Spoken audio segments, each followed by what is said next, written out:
How else can we make decisions for ourselves and our families but by the best available balance of evidence?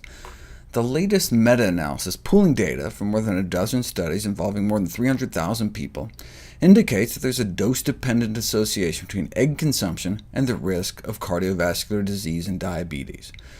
But that doesn't mean every single individual study showed evidence of harm. Even though the totality of evidence points to harm, the egg industry can certainly cherry-pick out studies that show no apparent effects.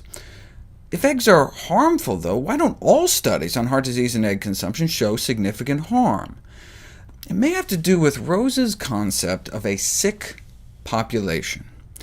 If an entire population is sick, then the range of quote-unquote health may not be sufficiently broad to establish a significant association. Let me explain. This is one of the most famous papers ever written in preventive medicine. Should be required reading for all medical students. Imagine if everyone smoked 20 cigarettes a day. If everybody smoked, then clinical studies, case-control studies, cohort studies would all lead us to conclude that lung cancer was a genetic disease. And in one sense, that would be true, right? Some smokers get cancer, others smoke their whole lives and don't. But if everybody smoked, we'd never know that smoking was a risk factor. Thankfully, in the case of cigarettes and lung cancer, it so happened that the original study populations contained about equal numbers of smokers and non-smokers, and in that situation, studies are able to identify the main risk factor. But take cholesterol. Here's the cholesterol levels of the people without heart disease in the famous Framingham Heart Study. And here's the cholesterol levels of those that did develop heart disease. It's hardly any different, because practically everybody's cholesterol was too high. It's like everyone was a smoker. The painful truth is that even someone at quote-unquote low risk for heart disease is likely to die of heart disease. Everyone who eats the standard Western diet, in fact, is a high-risk individual when it comes to heart disease. In a sick population like ours, where nearly everyone is eating lots of saturated fat and cholesterol, adding some more saturated fat and cholesterol in the form of eggs may just take us from one sorry state, probably dying from heart disease, to another sorry state, still probably dying from heart disease.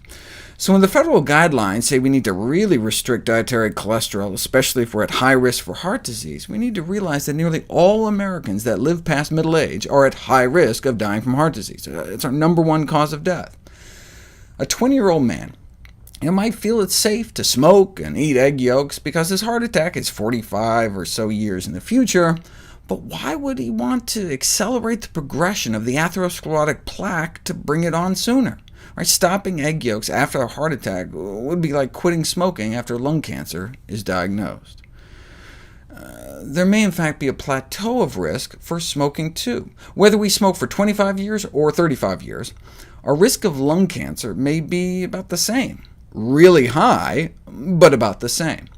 So the tobacco industry could truthfully tell someone who smoked for most of their lives, for the last 25 years, keep smoking, don't worry. You can keep smoking and your risk of lung cancer won't go up, conveniently just failing to mention that you're already really at high risk, and if you quit completely, your risk would drop dramatically. In the same way, the egg industry can design a study showing that adding eggs doesn't make much of a difference, but make the same convenient omission. Imagine if you took a raging drunk, had them take a shot of whiskey. And someone who's hammered, it might not make much of a difference, but to a teetotaler, a couple shots could have quite an effect. So it's like the alcohol industry with a group of drunks saying, see, couple shots, no big deal. But that doesn't mean it's not better to be sober. Instead of going from high risk to high risk, better to go to low risk or no risk.